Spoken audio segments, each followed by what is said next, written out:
So what I'm trying to do now, instead of using piping for the color, I'm using this trim, and in the end I would like to have only this row of triangles showing, this row here.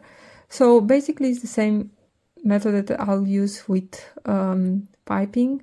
Putting the piping here, in the piping this pattern is adjusted to have 1 centimeter seam allowance here, because usually I'm making a piping that it has 1 centimeter seam allowance. So I did not change the pattern, but anyway, this trim is very small, or very not so wide. So what I'm doing here, I'm stitching it. As you can see, I'm following with this red point on my presser foot. So my needle is going to stitch in one of these rows, and I'm keeping my color piece against the 1 centimeter seam allowance here mark.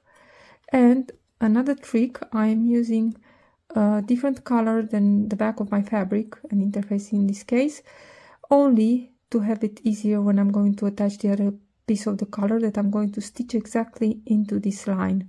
So this, having another color for your bobbin, is very important for the next step. So I'm going to go on with this stitching.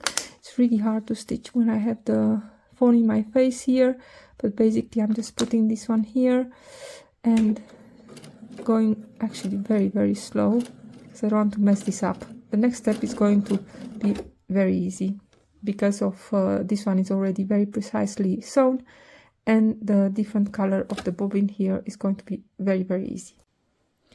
So I wanted to show you something before I end up my piece here.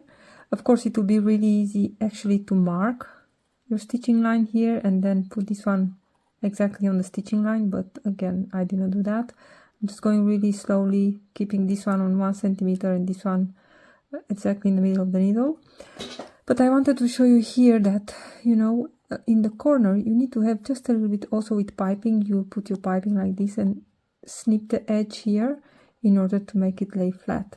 Well, it's important to give this a little bit of extra trim, extra fabric, but I'm talking about the trim here. So don't stretch it, but put it like this and give it a little bit. You see this, what is here going on, to have just a little bit of extra room here when everything is going to be turned, that you have this extra room here.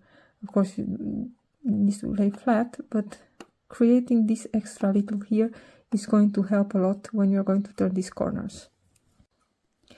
Okay, so now this is how it's looking. As you can see here, they are a little bit closer to each other. On the wrong side, you can see my dark thread. And the next step is going to be, you can give this a little bit of a press. Oh, oops, I'm sorry. I'm not going to do that. So now I can bring my other color piece, and this one is not interfaced. This one is going to be my undercolor. Let's see. So this is my other piece. Just going to put it over, right sides together, and the next step is going to be to stitch exactly on the top of my previous stitching line, and that's why is this so crucial when you are sewing this. I'm going to put a pin here and another one and turn it to show you what it's going to look like. Let's see, like so in a really ideal world, when I'm opening this, I'm going to see only these little ones, and this is actually what I want to have as a trim on my collar. It's really beautiful. So I'm going to stitch this and show you the results. So everything is now stitched, and as you can see here, I think you can see that I did my best to follow my previous stitching line. This is the second one. So the clue is also here in the corner, and I hope I did not make a too sharp of a turn here, because I used really small stitches in order to turn this corner really nicely. So that's kind of important. This one looks a little better.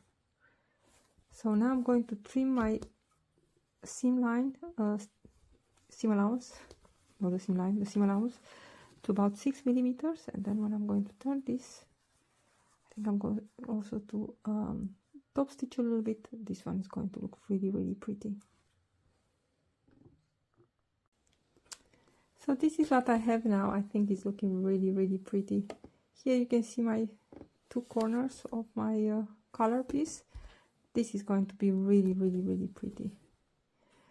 So I hope you got some tips from this little tutorial, and of course you can use these ones, these tips definitely also when you are sewing just basic piping.